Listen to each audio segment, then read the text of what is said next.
Someone says something designed to destroy you in public. Everyone looks at you, waiting to see if you'll crumble. And you just don't. Not because you didn't hear it, not because it didn't land, but because somewhere along the way you built something inside yourself that humiliation simply cannot find a foothold on. That's not a fantasy. That's a skill. And by the end of this video, you're going to understand exactly how it. Let's start with the mechanism, because most people misunderstand it completely. Humiliation is not pain caused by what someone said. Humiliation is pain caused by the gap between how you see yourself and how you've just been seen by others. That gap is the whole thing. That's where the sting lives. Think about it. If a random drunk stranger walks up to you and says you're worthless, it doesn't land. You shrug it off. Zero gap. Because you don't require that person's perception to confirm your self-concept. But if your boss says it in front of your team, if the person you love says it in an argument, if it's said publicly in front of people whose opinion matters to you, the gap blows open and the pain floods in. This tells us something critical. You cannot be humiliated by someone you don't give authority to. The question is never, what did they say? The question is always, why did I give them the power to define me? That's the real work. Not growing thicker skin, not caring less, but understanding exactly who you've been handing the keys to your self-worth and taking them back. Here's the uncomfortable truth. Most people build their identity like a house of cards, stacked entirely on external validation. Approval from people they respect, status in groups they belong to, the image others hold of them. And a house of cards doesn't need to be destroyed. It just needs one card pulled. One public failure, one mocking comment, one moment where the crowd turns, and the whole thing collapses. Psychologists call this contingent self-esteem, self-worth that is contingent on conditions outside yourself, performance, approval, comparison, and research is unambiguous. People with contingent self-esteem are not just more sensitive to humiliation, they are designed to be humiliated. They've built a machine that requires external input to keep running. The people who are impossible to humiliate have built something different. Not a wall, not a defense mechanism, not emotional detachment. They've built what you might call unconditional ground, a foundation for their self-concept that doesn't require outside confirmation to remain stable. It's built from things no one can take from them in public, their values, their history, what they know about themselves in private. When someone attacks the surface, the status, the image, the reputation, the attack simply doesn't reach the foundation. You can damage the house, you cannot shake the ground. Now let's get specific, because there are exactly 3 things that make a person maximally vulnerable to humiliation. And if you recognize yourself in any of these, that's the starting point. 1. You care more about how you appear than who you are. When your identity lives primarily in your image, how you're perceived, how you look to others, what your reputation says, you've handed the weapon to everyone around you. Image can be attacked. Character is much harder to touch. 2. You need to be right more than you need to be real.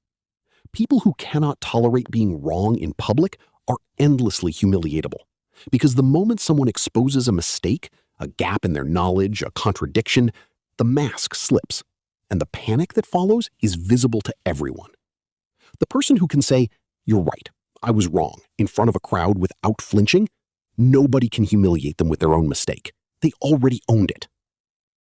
3. You've never clearly defined what you actually stand for. Without a clear internal compass, you're permanently dependent on the room to tell you who you are. And the room is inconsistent. The room will turn on you. If you don't know what you stand for, you'll be devastated every time someone challenges what you stand on. So, how do you actually build the thing? It starts with a single question you have to answer honestly, alone, in private. What do I know to be true about myself that no public moment can touch? Not what you hope is true, Not what you want people to think is true, what you actually know, built from evidence, from private behavior, from the person you are when nobody is watching. Because your public self is always vulnerable. It's exposed. It exists in other people's perception. Your private self, the one who knows what you've overcome, what you've built, what you've chosen when it cost you something, that one is yours, completely. No one gets access to it unless you hand it to them. Start building from there. Then, and this is the move most people skip, decide in advance what you're not available for. Not as a performance, not as a pose, as a genuine internal declaration. These are my values. This is my line, and no social pressure in the room is going to move it. When you've already decided who you are before you walk into any situation, other people's attempts to redefine you in real time simply don't stick. They're trying to write on a page that's already full. Here's the thing that will genuinely surprise you. The most powerful response to an attempt at humiliation is not defense. It's not a comeback. It's not silence. It's not aggression. It's radical ownership. When someone attacks you publicly, your mistake, your flaw, your failure, and you agree with the grain of truth in it, openly, calmly, without shame, you destroy the weapon. Humiliation requires your resistance to work. It needs you to be desperate to protect the image. The moment you say, "Yeah, you're right about that," without flinching, the attacker has nothing.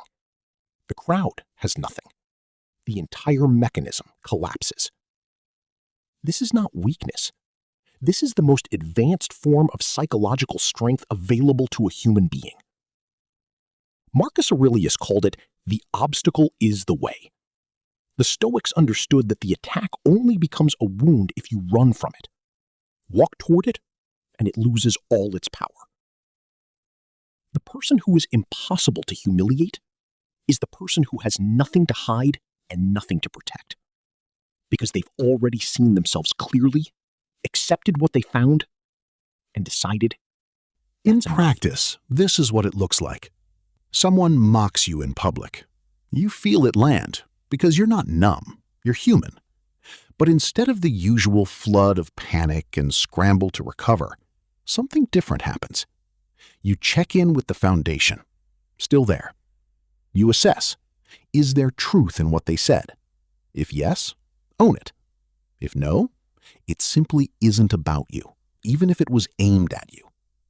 And then you respond, or don't, from a place of choice rather than fear. No performance, no bravado, no attempt to win the room back. Just a person who knows exactly who they are, standing in it. That quality is so rare that when people encounter it, they don't forget it. There's something about a person who cannot be destabilized that commands a room without trying. You don't need to become cold. You don't need to stop caring about people. You just need to stop renting your self-worth to them. Build the ground, know what's on it, and let the storms come. The person who is impossible to humiliate is not the person with the sharpest comeback. It's the person who needed the least from the room to begin with. That's the work. It's quiet, it's internal, and no one will see you doing it. But everyone will feel the result. If something in this video hit a nerve, that's useful information. Drop in the comments, what's the situation where you feel most vulnerable to what other people think? I read every single one.